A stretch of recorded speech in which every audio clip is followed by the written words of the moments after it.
It's Krish Gundu. Good morning, Judge Stout, Commissioners,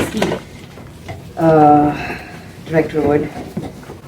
I wanted to thank Commissioner Locke for your inquiry last time into Harris County Jail, the level of medical care, access to medical care and emergency care. Since we were here last time in May, I'm not sure if it's in your meeting books, but we have had 5 more people die in custody in our jail. And they're all either medical emergencies or medical episodes.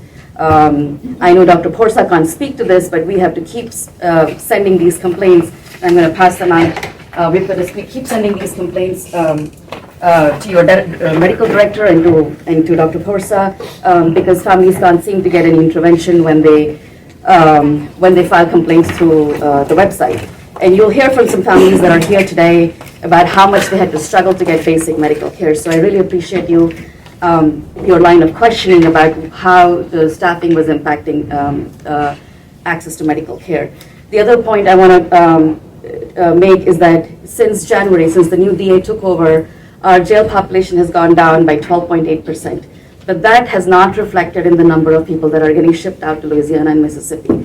You asked about that, and I can tell you there is absolutely no plan in the Commissioner's Court to bring people back from Louisiana and Mississippi, even though we've had 12.8% reduction in the jail population. You'll hear from one of the families here today whose loved one died while they were being released, and the reason they were arrested is one of the most ridiculous I've ever heard. They had a traffic municipal charge warrant from 2014, so like 11 years ago, so Class C misdemeanor. So at a time when our jail is non-compliant for over 3 years, we've decided to arrest people on Class C misdemeanors while we're shipping out 1,200 people to Louisiana and Mississippi at a cost of $58 million. And this person, after 30 hours when they were released, while they continued to be in mental health crisis, they were tasered to death. So you'll hear from that family today. So I really appreciate your line of questioning, and I hope you will keep it going, because I see our sheriff is here today. We haven't gotten any answers from him. We've never gotten any accountability for any of these deaths. We've had 12 deaths. Actually, we've had 13 deaths. One of them was not reported. One of them that was not reported was an 82-year-old Navy veteran who was also in mental health crisis. While he was dying in the hospital, he was released on paper. So I really admire and appreciate the work that you are doing in questioning Harris County. One last point I want to make, I want to thank Director Wood and his staff, Richard Morgan, Caitlin Hickner, and Deputy Director Armstrong, because they've been engaging with us on the continuity of care data. That's what we had asked for at the legislative session this year.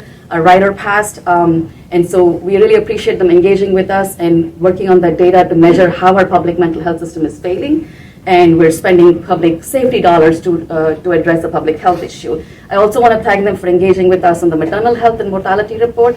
This is the first of its kind anywhere in the country. No one has ever measured statewide what happens to pregnant women when they're in jail.